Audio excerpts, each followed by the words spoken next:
கண்ணியத்திற்குரிய சகோதர சகோதரிகளே, இஸ்லாம் மனிதர்களுக்கு வழங்கிய நன்மைகள் என்ற தலைப்பின் கீழ் தொடர்ச்சியாக நாம் பார்த்து வருகிறோம். அதிலே நேற்றைய தினம் வரைக்கும் மனிதன் அவனுடைய உடலை ஆரோக்கியமாகவும் நல்லபடியாகவும் எப்படியெல்லாம் வைத்து கொள்ள வேண்டும், எந்த அடிப்படையிலெல்லாம் வைத்து கொள்ளக்கூடாது, என்னென்ன உணவு முறைகளை எடுத்துக்கொள்ள வேண்டும், எப்படியான உணவுகளை எடுத்துக்கொள்ளக்கூடாது, எப்படிப்பட்ட உணவெல்லாம் ஹராம், எந்த மாதிரியான உணவெல்லாம் ஹலால் என்பதை நாம் பார்த்து அதை தெரிந்து கொண்டு வாழ்க்கையில் செயல்படுத்தி நோய் நொடி இல்லாமல் ஒரு மனிதன் வாழ்வதற்காக ஒரு நன்மையை இஸ்லாம் வழங்குகிறது என்று நாம் பார்த்து முடித்திருக்கிறோம். அதனுடைய இன்னொரு புறமாக நோய் நொடி இல்லாமல் வாழ்வதற்கான வழிகளை பார்த்துவிட்டோம். ஒருவருக்கு இந்த உலகத்திலே வாழும் பொழுது நோய் வருகிறது. அப்படிப்பட்ட அந்த நோயை அவன் எப்படி அணுக வேண்டும், எந்த அடிப்படையில் பார்க்க வேண்டும், அதன் மூலமாக மனிதன் அடையக்கூடிய அந்த நன்மைகள் என்ன என்பதை இன்றைய தினம் நாம் பார்க்கவிருக்கிறோம். முதல் விஷயமாக இந்த நோயை பற்றி, இது எங்கிருந்து வருகிறது என்று இஸ்லாம் சொல்லுகிறது என்று சொன்னால், யாருக்கு எந்த நோய் ஏற்பட்டாலுமே அது அல்லாஹ் தான் ஏற்படுத்துகிறான் என்று அல்லாஹ் குர்ஆனிலே சொல்கிறான். அதை கொடுப்பது மட்டும் அவனுடைய நிலை கிடையாது. அந்த நோயினுடைய நிவாரணம், அதை நம்மை விட்டும் போக்குவது என்பதும் கூட அல்லாஹுடைய ஆற்றலில் இருக்கிறது என்பதை ஒரு முஸ்லிம் முதல் அடிப்படையாக நம்ப வேண்டிய ஒரு விஷயம். இதை பற்றி அல்லாஹ் தன்னுடைய திருமறை குர்ஆனிலே 26ஆம் அத்தியாயம் 78 81 வசனம் வரைக்கும் படித்து பார்த்தா தெரியும். அல்லாஹ் என்ன சொல்லுகிறான்? அல்லதி, அல்லாஹ் ஆகிறவன் எப்படிப்பட்டவன் என்றால், ஹலகனி, அவன்தான் என்னை படைத்தான். ஒரு மனிதர் இந்த உலகத்திலே வாழும் பொழுது அல்லாஹ்வை பற்றி அவர் எப்படி நினைத்து கொண்டிருக்கிறார், எப்படி அவர் விளங்கி கொண்டிருக்கிறார், எப்படி அல்லாஹ்வை பற்றி சொல்ல வேண்டும் என்பதை அல்லாஹ் விளக்குகிறான். அல்லதி ஹலகனி, அல்லாஹ் தான் என்னை படைத்தான். மேலும் ஃபஹுவ யஹ்தீன், அவன்தான் எனக்கு என்னை படைத்து எனக்கு நேர்வழியும் கொடுத்திருக்கிறான். வல்லதி ஹுவ யுத்இமுனி வ யஸ்கீன், அவன்தான் எனக்கு உணவை தரக்கூடியவனாக இருக்கிறான். மேலும் தண்ணீரை கொடுக்கக்கூடியவனாக, அவன் மூலமாகத்தான் நான் தண்ணீர் குடிக்கிறேன், அவன் மூலமாகத்தான் நான் உணவு உட்கொள்கிறேன் என்றும் ஒரு மனிதர் சொல்ல வேண்டும். அதுக்கு அடுத்து அல்லாஹ் சொல்கிறான், வ இதா மரில்து, நான் நோய்வாய்ப்பட்டேன் என்று சொன்னால், ஃபஹுவ யஷ்ஃபீன், அவன்தான் எனக்கு நோய் நிவாரணம் தருகிறான். நோய்வாய்ப்படும் பொழுது அந்த நோயையும் அல்லாஹ் தான் தருகிறான். அந்த நோயினுடைய நிவாரணத்தையும் அல்லாஹ் தான் தரக்கூடியவனாக இருக்கிறான் என்று முதல் அடிப்படை விஷயமாகவே இந்த நோயும் இந்த நோய் நிவாரணமும் அல்லாஹ்விடத்திலிருந்து தான் வருகிறது என்ற அந்த நம்பிக்கை ஒரு முஸ்லிம் இடத்துல வந்துவிட்டது என்று சொன்னால், அல்லாஹ் கொடுத்ததை அவன் சோதிக்கின்ற விஷயத்தில் நமக்கு அதை நல்லபடியாக முடித்து தருவான் என்ற ஒரு நம்பிக்கை மக்களுக்கு மத்தியில் வந்துடும். அல்லாஹ் தான் கொடுத்திருக்கிறான், அல்லாஹ் தான் இதை நீக்கக்கூடியவனாகவும் இருக்கிறான், நாம் அல்லாஹ்விடத்தில் கேட்போம், அவன் இந்த நோயை நீக்கக்கூடியவனாக இருக்கிறான் என்ற ஒரு நம்பிக்கை வந்துவிட்டது என்று சொன்னால், நோயை பார்த்து பயப்படுவதோ, நோயை பார்த்து அஞ்சி நடுங்குவதோ அது இல்லாமல் போயிடும். அல்லாஹ் கொடுத்திருக்கிறான், அல்லாஹ் நிவாரணம் தருவான் என்ற ஒரு விஷயத்தை ஒரு மனிதர், ஒரு முஸ்லிம் நம்பிக்கை கொள்ள வேண்டும். அதே போன்று இன்றைக்கு இந்த நோய் நொடிகளில் வந்தவர்கள் அனைவருமே என்ன செய்கிறாங்க? அல்லாஹ்வை விடுத்துவிட்டு வேறு வழிகளைத்தான் தேடக்கூடியவர்களாக இருக்கிறார்கள். அந்த வழிகளை தேடுவதன் மூலமாக இந்த நோய்கள் சரியாகிறதா என்று பார்த்தால் கிடையவே கிடையாது. என்னென்ன செய்கிறாங்க? இந்த நோய் வந்து விட்டாலே இஸ்லாம் என்ன சொல்லுதுன்னு ரெண்டாவது பாபம். இந்த நோய் வந்து விட்டாலே அதற்காக பள்ளிவாசலிலே நின்று அந்த முஅத்தினோ, அந்த பள்ளிவாசலுடைய இமாமோ அவங்களுக்கு ஓதி பார்ப்பதின் மூலமாக அது சரியாயிடும். அவர் மந்திரிச்சு ஓதுவதின் மூலமாக, தாயத்து கட்டுவதின் மூலமாக, மேலும் தண்ணீரில் என்ன ஒரு துவாவை ஊதி கொடுப்பாங்க. அந்த தண்ணீரை குடித்தாலோ அதை தெளித்தாலோ நோய் போயிடும் என்ற மாதிரி நம்பிக்கை எல்லாம் இந்த இஸ்லாமிய மக்கள்கிட்ட இருக்கிறத பார்க்குறோம். இதை வைத்து கொண்டு பல நபர்கள் இதை வியாபாரமாகவும் செய்கிறார்கள். இந்த அடிப்படையில் இஸ்லாம் நமக்கு நோயினுடைய அந்த நிவாரணத்தை தேட சொல்லி இஸ்லாம் நமக்கு சொல்லி இருக்கிறதா என்று பார்த்தால் அது கிடையவே கிடையாது. இஸ்லாம் என்ன சொல்லுது? ஒருத்தருக்கு நோய் வந்துவிட்டது என்று சொன்னால் அவர் என்ன செய்ய வேண்டும் என்பதை பல ஹதீஸ்களிலே நபிகள் நாயகம் ஸல்லல்லாஹு அலைஹி வஸல்லம் அவர்கள் நமக்கு சொல்லி தருகிறார்கள். அதிலே முதல் செய்தியாக அபுதாவுதில் 3855 செய்தியில் அல்லாஹுடைய தூதர் அவர்கள் சொல்கிறார்கள், ததாவு, மக்களுக்கு நோய் வந்துவிட்டது என்று சொன்னால் அவர்கள் மருத்துவம் பார்க்கட்டும். அந்த நோய்க்கு அவர்கள் மருத்துவம் பார்க்கக்கூடியவர்களாக இருக்கட்டும். நோய் வந்துடுச்சுன்னா மருத்துவர்களை அணுகி அதற்கு என்ன மருந்தோ அதை எடுக்கக்கூடியவர்களாக இருக்கட்டும். ஏனென்று சொன்னால் அல்லாஹ் ரப்புல் ஆலமீன் தான் நோயை தந்திருக்கிறான், அதற்கு அவன் தான் நிவாரணமும் தருகிறான். அந்த நிவாரணத்திற்குரிய வழியை இந்த உலகத்தில் படைச்சு வச்சிருக்கிறான் என்று அல்லாஹுடைய தூதர் சொல்றாங்க.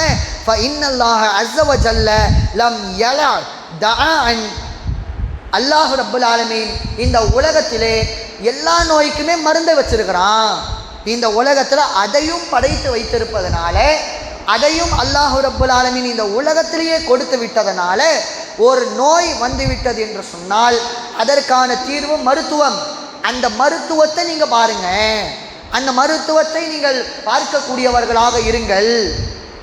ஒரே ஒரு நோய், அதற்கு மட்டும் அல்லாஹ் ரப்புல் ஆலமீன் மருந்து கொடுக்கவே இல்லை, இந்த உலகத்தில் படைக்கவே இல்லை.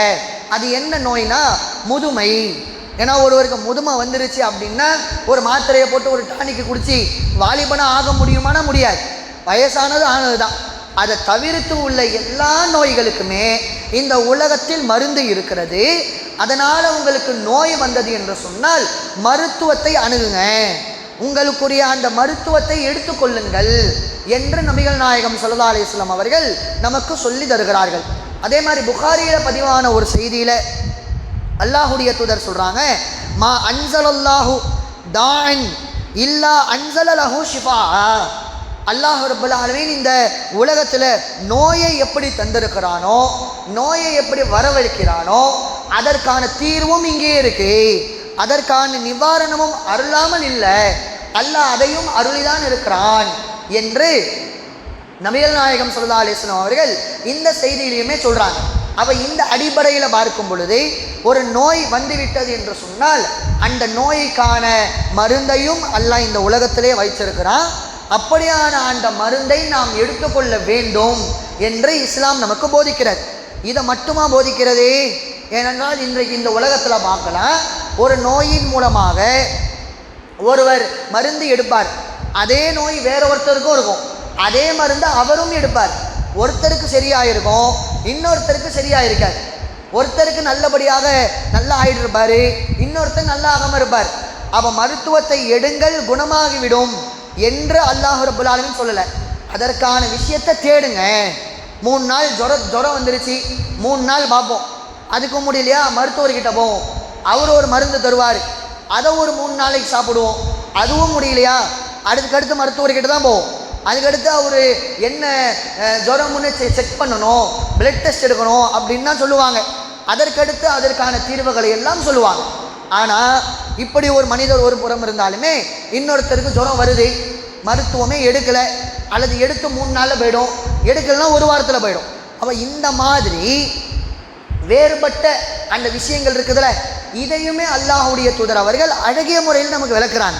எந்த அடிப்படையில் விளக்குறாங்க? முஸ்லீமில் 4432ஆம் செய்தியாக அல்லாஹ்வுடைய தூதர் அவர்கள் சொல்கிறார்கள், லிகுல்லி தாஇன் தவாஅன், ஒவ்வொரு நோய்க்குமே அல்லாஹ் ரப்பல் ஆலமீன் ஒரு நிவாரணத்தை ஏற்படுத்தி வைத்திருக்கிறான்.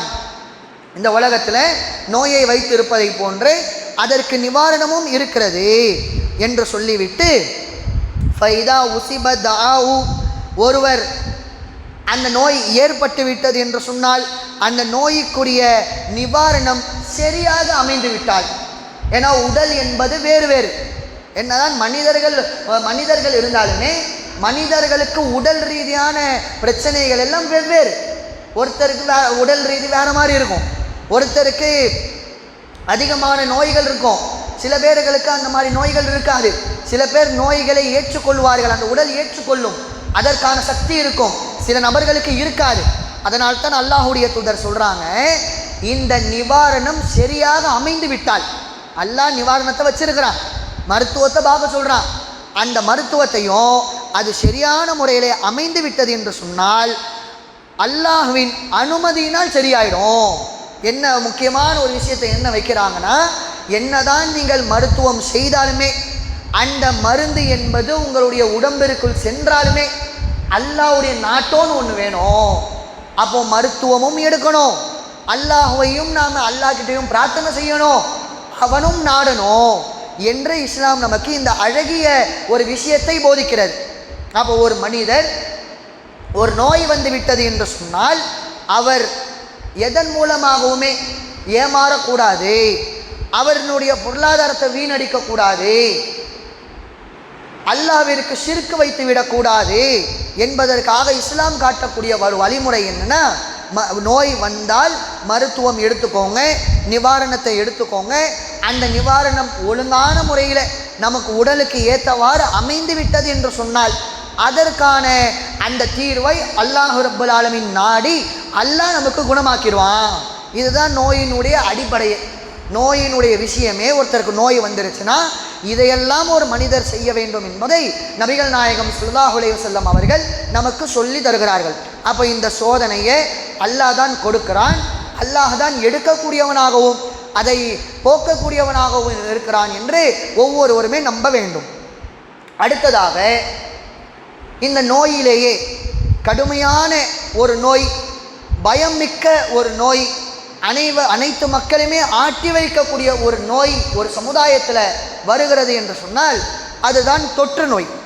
இந்த தொற்று நோய் என்பது மற்ற நோய்களை விட இதுக்கு ரொம்ப பயப்படுவாங்க மக்கள். நாம் பார்த்தோம், கண்ணுக்கு முன்னே பார்த்தோம், ஒரு 2-3 ஆண்டுகளுக்கு முன்னால் கொரோனா என்ற அந்த வைரஸ் வந்தது. அதன் மூலமாக ஒருத்தரின் மீது இன்னொருத்தருக்கு தொற்று வந்தது, அதன் மூலமாக அவர்களுக்கு வந்திருக்கிறது. அதனால் மக்கள் பாதுகாப்பாக இருங்க, மாஸ்க் போடுங்க, வீட்டை விட்டு வெளியே வராதிங்க என்பவனை போன்ற எவ்வளவோ விஷயங்கள். சில பேர் அந்த நோய் வந்துருச்சு அதனால் மரணம் ஏற்பட்டுடுமோன்ற பயத்திலேயே மரணிச்சாங்க. இந்த மாதிரியெல்லாம் இந்த தொற்று நோய் ஏற்பட்டிருக்கல, இந்த தொற்று நோய் பற்றி இஸ்லாம் என்ன சொல்லுகிறது, நம்முடைய சமுதாயத்தில் இதை பற்றி என்ன சொல்லுகிறது, என்ன செய்து கொண்டிருக்கிறார்கள், எது அழகான தீர்வு, எது மக்களுக்கு நன்மையை பயக்கும் என்பதை நாம் தெரிந்து கொள்ள வேண்டும். இந்த தொற்று நோய் என்பது இன்ற உலகத்தில் எத்தனையோ விதமான கொள்ளை நோய், தொற்று நோய் இதெல்லாம் வரும். இதெல்லாம் வருவதனால என்ன ஆகுது, மக்கள் அதிகமான அளவுக்கு பாதிப்பு அடைகிறாங்க. இந்த பாதிப்பு அடைவதன் மூலமாக இதற்கு தீர்வு என்ன என்பதை தெரியாமல் மக்கள் அனைவருமே பயப்படுறாங்க. எந்த அளவுக்கு பயப்படுறாங்க அப்படின்னா, பல வருடங்களுக்கு முன்னால் குஜராத்தில் ஒரு கொள்ளை நோய் பரவியது, கடுமையான அளவுக்கு பரவியது. அப்படி பரவுகிற பட்சத்தில் ஒரு ட்ரெயின் அந்த பக்கம் அந்த குஜராத்தில் நிற்கணும், அந்த ட்ரெயின் நின்று தான் போகணும். ஆனால் அந்த ட்ரெயினை கூட நிறுத்தி வைக்காமல் இங்கே நோய் இருக்குது அதனால் ட்ரெயினை நிப்பாட்டக்கூடாது என்று நிப்பாட்டாமல் போனாங்க. அதே மாதிரி அந்த குஜராத்தில் அதற்கு பயந்து ஒரு நோயினா மருத்துவர்கள் நோயை குணமாக்கணும், அது அவர்களுடைய வேலை. ஆனால் மருத்துவர்களே என்ன சொன்னாங்க, எங்ககிட்ட கொண்டு வராதிங்க, நாங்கள் எதுவும் பார்க்க மாட்டோம், எங்களுக்கே பயமாக இருக்குது, எங்களுக்கு வந்துருச்சுன்னா அவனால் எங்களுக்கு வந்துருச்சுன்னா அதனால் நாங்கள் மருத்துவம்னா பார்க்க மாட்டோம் என்று சொல்லி மனிதநேயமற்ற செயலாகத்தான் இன்றைக்கு இந்த தொற்று நோய் வாயாக மக்கள் மாறுகிறார்கள். அப்படி மக்களை மாற்றுறாங்க. இவங்கிட்ட போயிடாத, இவங்கிட்ட போன உடனே வந்துடும் என்றெல்லாம் மக்களை கடுமையான அளவுக்கு ஒரு மனிதநேயம் இல்லாமல் அந்த அளவுக்கு மக்களை ஒரு முட்டாளாக ஆக்கி இந்த தொற்று நோயை பற்றி இன்றைக்கு பரவலாக இப்படியான ஒரு செய்தி தான் இருக்குது. யாராவது ஒருத்தர் பக்கத்தில் இருந்தால் வந்துடும், யாராவது ஒருத்தர் கூட இருந்தால் வந்துடும், இப்படியான விஷயங்கள் தானே இன்றைக்கு சமூகத்தில் நம்ம பார்க்குறோம். அந்த மாதிரி பயத்தை தானே ஏற்படுத்தி வைத்திருக்கிறார்கள். ஆனால் இஸ்லாம் சொல்லக்கூடிய தீர்வு என்ன என்பதை நபிகள் நாயகம் ஸல்லல்லாஹு அலைஹி வஸல்லம் அவர்கள் நமக்கு சொல்லி தருகிறார்கள். என்ன சொல்கிறாங்க, இந்த தொற்று நோய் என்பது கிடையாது, இந்த தொற்று நோய் என்பது இல்லைன்னு ரசூலுல்லாஹ் சொல்லிட்டாங்க.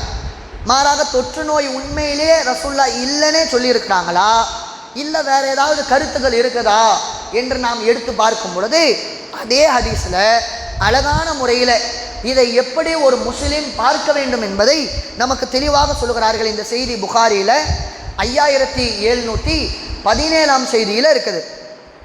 இந்த ஹதீஸில் அல்லாஹுடைய தூதர் அவர்கள் தொற்று நோய் கிடையாது என்று சொல்லிவிட்டார்கள்.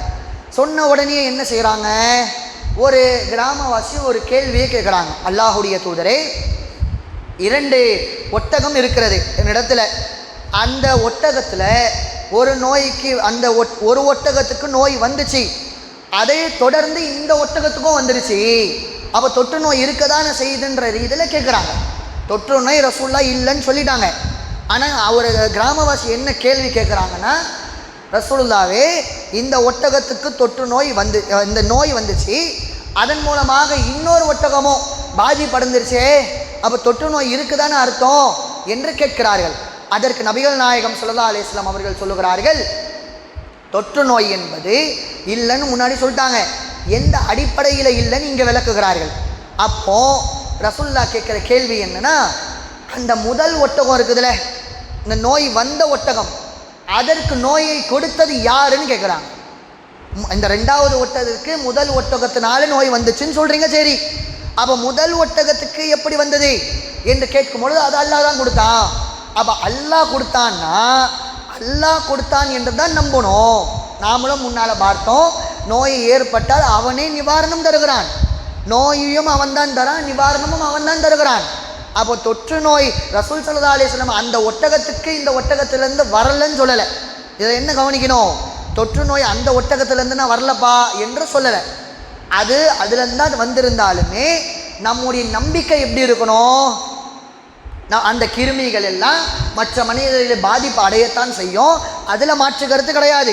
ஆனால் எப்படி போயிடுறது, இவனால தான் இவனுக்கு வந்துச்சு, இவனால தான் இவனுக்கு வந்துச்சுன்னு அல்லாஹ்வினுடைய அந்த நம்பிக்கை இழக்கும் விதமாக இந்த நோய் ஏற்படுத்துது.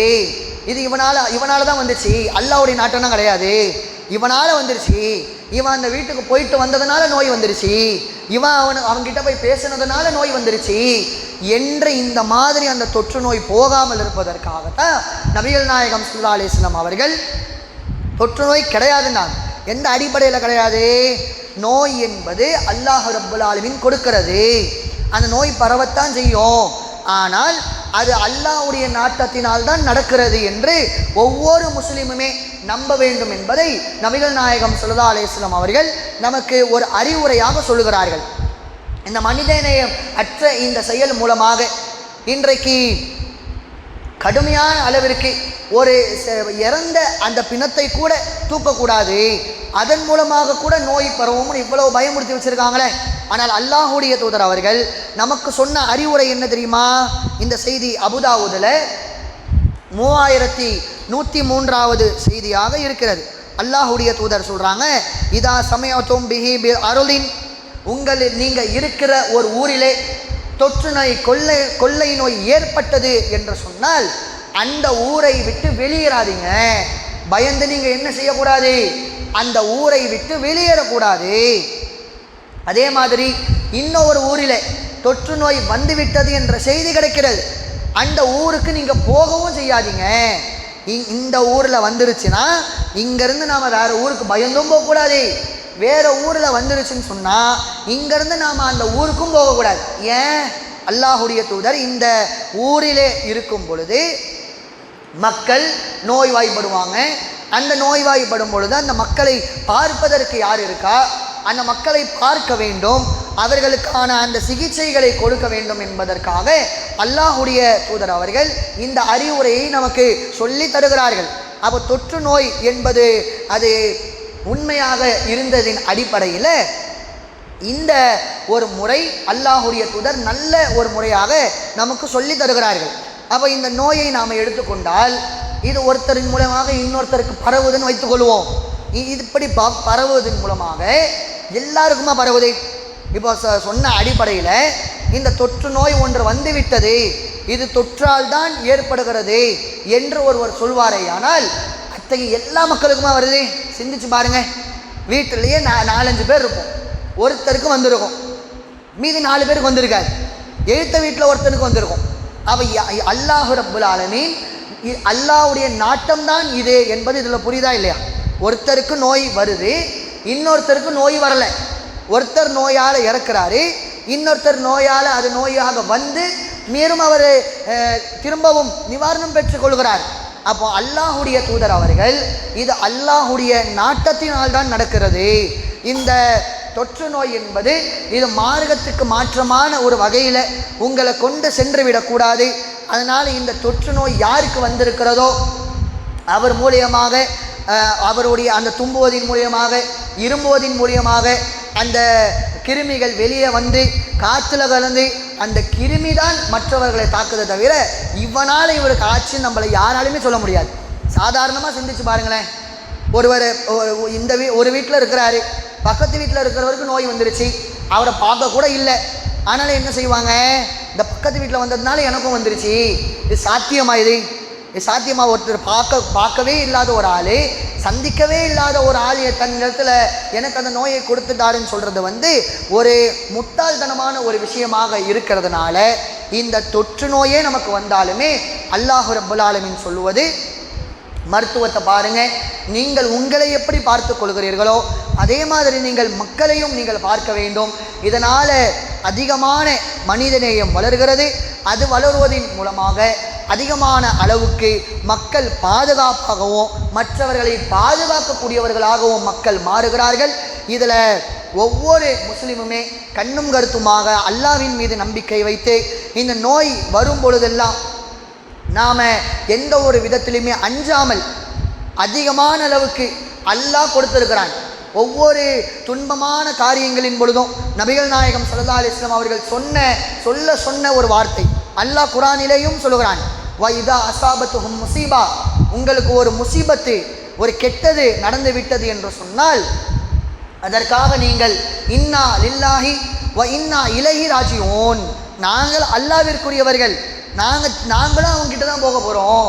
இந்த துன்பம் வந்ததுன்னா அல்லாஹ் எனக்கு கொடுத்தது, இந்த நோய் வந்தது என்றால் அல்லாஹ் எனக்கு கொடுத்தது, அல்லாஹ் இதன் மூலமாக நான் மரணித்தே விட்டாலுமே அல்லாஹ் தான் என்னை எடுத்துக்க போகிறான், அல்லாஹ் தான் என்னை படைச்சிருக்கிறான், நோயையும் அவன் தான் கொடுத்தான், அது அவன் நாடினால் மருத்துவமெல்லாம் எடுத்து அல்லாஹ் நாடினா எனக்கு நிவாரணம் தருவான், நாடினா நான் எனக்கு நிவாரணம் இல்லாமலேயும் போகலாம் என்ற ஒரு நம்பிக்கையை ஒரு முஸ்லிம் உள்ளடக்கி வைத்து கொண்டான் என்றால் இந்த தைரியம் இருந்தாலே பல நோய்கள் ஓடிவிடும் என்று மருத்துவர்கள் சொல்கிறாங்க. இந்த கொரோனா காலத்தில் கூட அதிகமான மக்கள் பயந்து தான் இருந்திருக்கிறாங்க. அதனால அந்த மக்களுக்கு என்ன செய்வாங்க? நிறைய தைரியத்தை கொடுத்தாங்க.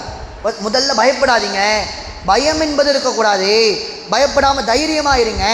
அப்போ தைரியமாக இருப்பது, அல்லாஹ்வின் மீது நம்பிக்கையாக இருப்பது, இன்னும் மேலாக அல்லாஹ்வின் மீது நம்பிக்கையாக இருப்பது கூட ஒரு மனிதனுடைய எவ்வளவு பெரிய ஒரு தொற்று நோயாக இருந்தாலுமே சர்வ சாதாரணமாக காணப்படும். அதனால் அல்லாஹ்வின் மீது நம்பிக்கை வைத்து தைரியமாக எந்த ஒரு நோயாக இருந்தாலுமே எல்லா மனிதர்களுமே அதை தைரியமாக சந்தித்தால் எல்லா நோய் நொடிகளும் ஓடிவிடும் என்பதை ஒருவர் நம்பிக்கை கொண்டு இதன் மூலமாகவும் பல நன்மைகளை அடையணும்.